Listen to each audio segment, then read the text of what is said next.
First off, you know what really grinds my gears? People who say GG easy. There's there's a few players I would give actual permission to maybe use that. I mean, to me, I think it's disrespectful.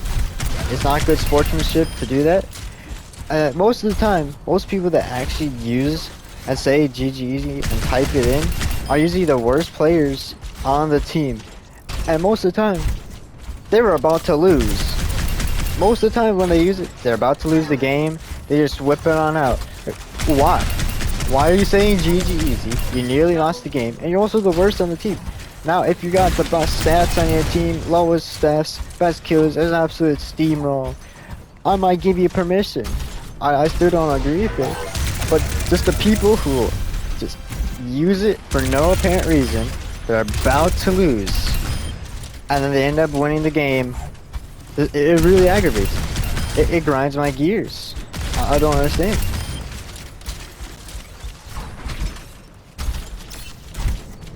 Now for a second thing, you know what else really grinds my gears? Tor mains in open queue. This is a bit of a weird subject, but I've had my fair share of running into Tor mains in open queue who just they have no brain at all. They just, I don't know, I think they uninstalled it just for an hour or two just so they could play open queue as Torbjorn and only use their hammer and throw a turn on the ground and just type in chat the entire time. I don't understand why those players exist, but I've gone against them and I've got them on my team and they make me quite mad, honestly, because I got one on my team the whole time. Idea was just blaming me because I didn't avoid him. I should have avoided him. I forgot to do it one time. I mean, that's on me, but still, he just only used the dang hammer and the turrets, and he just runs around trying to smack people. I'm ashamed to say, I lost to one. I don't know how. My whole team just could not kill a one Torbjorn who would run at us. I don't get it. It makes me mad. It grinds my gears. I can't. Just, why can't you play a normal character or actually use the gun? If you actually play the character, I don't mind. But you just run around with the hammer and you throw a turret down. That's not playing the game. I don't know how that's fun for you. I don't even know how the heck you get a Grandmaster with that. I don't get it. They're boosted or something. I don't know. You know what else really grinds my gears? In open queue, I don't know how it is on PC. I'm just speaking only for a console right now. But before the 6v6 test, the meta used to be 4 tanks, 1 support for the longest time. And I refused to touch that game mode because of that. I don't know if it was, I'm not trying to sound ego or anything, but I think me and my friends, we actually invented that. And who knows, maybe it was around before that, but I never seen it until me and my friends started doing it. Because it was just a casual night. I was doing some open queue games. I kept losing to this one team, a little 4-stack, and I was like, yo, can I be the 5th man? Could I join in? They're like, sure. So I joined right on in. I mean, the funny thing is, all of us were basically tank mains. So naturally, we all picked tank. But we had a very unique tank comp. We had a Doomfist main, a Hog main, and then there was me playing either Diva, Orisa, or Malga, or DPS, because sometimes we just like switch and have fun. But for most part, we play 4 tanks. I mean, the other guy would also like swap and play Diva or Orisa, but that was our strat. And then all of a sudden we started going against this other 5-stack. I was like, hold up, 4 tanks and 1 support's pretty good. But instead, they went one step further.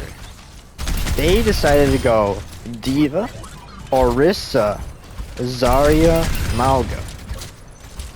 You could not kill any of them. I mean, they also have Mora too. I'm forgetting about the Mora, but you had 2 bubbles, a defense matrix, Orisa's javelin spin, Malga's cardiac drive, giving the damage reduction to teammates and keeping himself alive.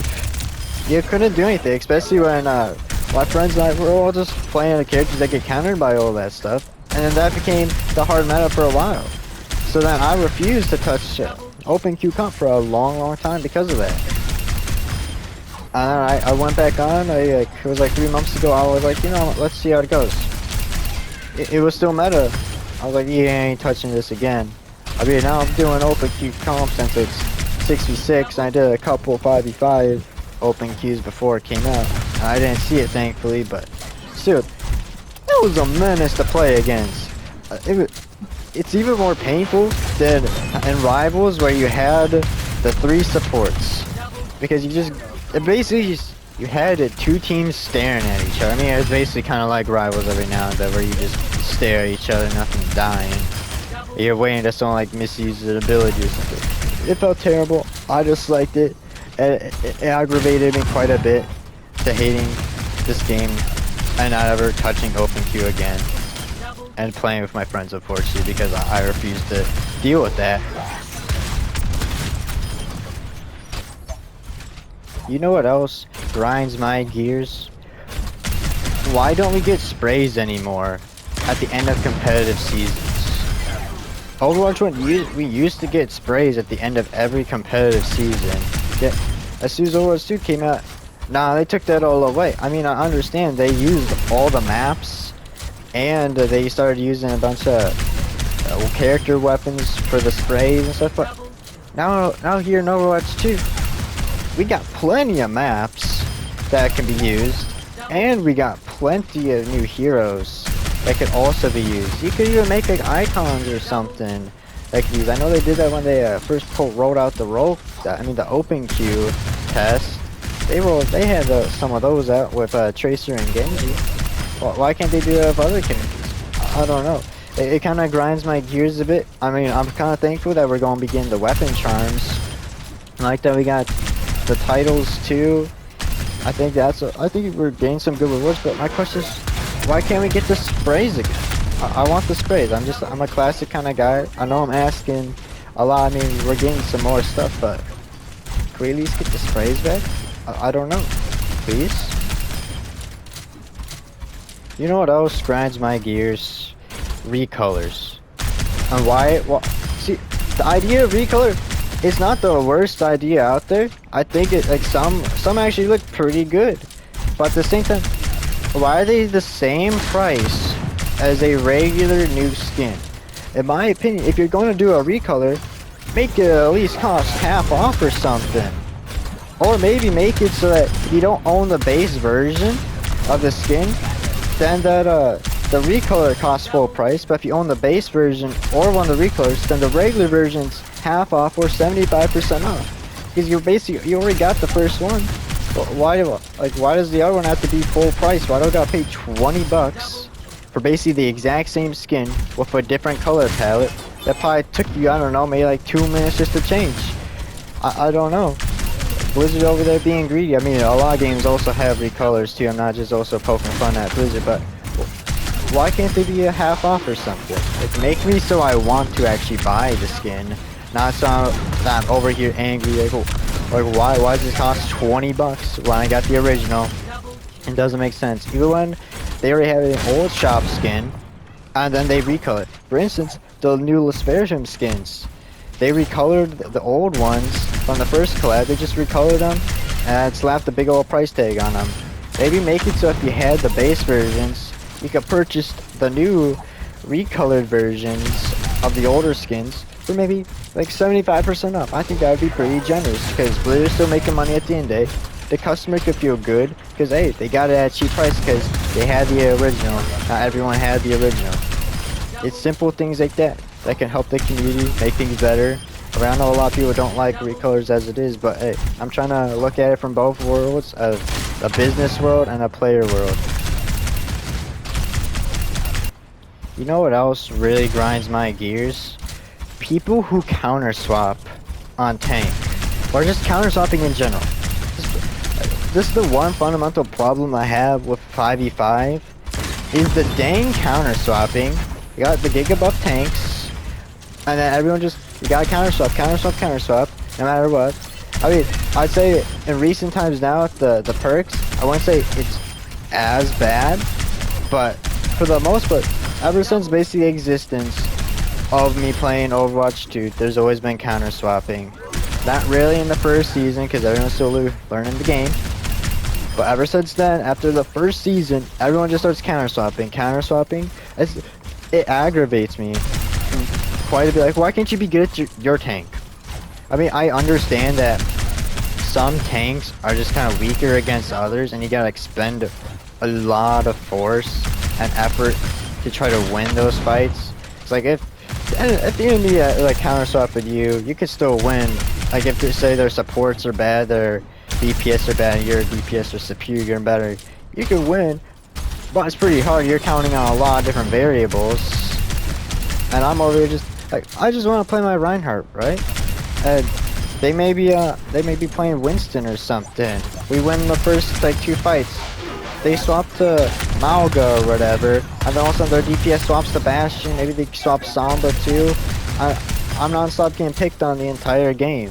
I just can't seem to have fun though. It's like I don't care if you start out the game as like Sombra, Bastion, any like tank breaking character or something that could counter my character. I don't care if you start the game out as that. My problem is when you deliberately swap to that character because you know it's better and it will beat my character. It aggravates me quite a bit. I don't get why. I mean, obviously I kind of know everyone wants to win and they have no honor, no respect for the players at all. That's just, and tank players, in Grandmaster, I would say tanks don't usually counter swap. They'll just swap to something that's kind of more different, or that's not fully countered. Like sometimes, yes, they will counter swap or pick a character because that does counter yours because they know how to play that one too. But for the most part, people with Grandmaster, when I was Grandmaster, I just hit it, yeah. I just hit it now, but I was higher with it in past seasons. I haven't played in a while, but for the most part, when you were a Grandmaster, people didn't usually do it. It was only just mostly in Masters and below. Everyone just counter swapping because they want to hit those high ranks. And the reason they can't hit the high ranks is because they don't know how to play any of the tank characters well because they just swap to every single one. Granted, they can play every tank sorta well. I mean, aim basically can transfer over to any character. But besides that, if they try to do all these different like, skills or anything with any of our tanks, they can't do it. They can't compete because they haven't learned that tank. They only just play him once because, oh, it counters this one or does this against this tank when they pick it. It's like, dude, just play one tank, get good at a couple of tanks, and know how to play them well, instead of just swapping to every single tank in order to win a match. It aggravates me quite a bit, makes me mad. I start losing it.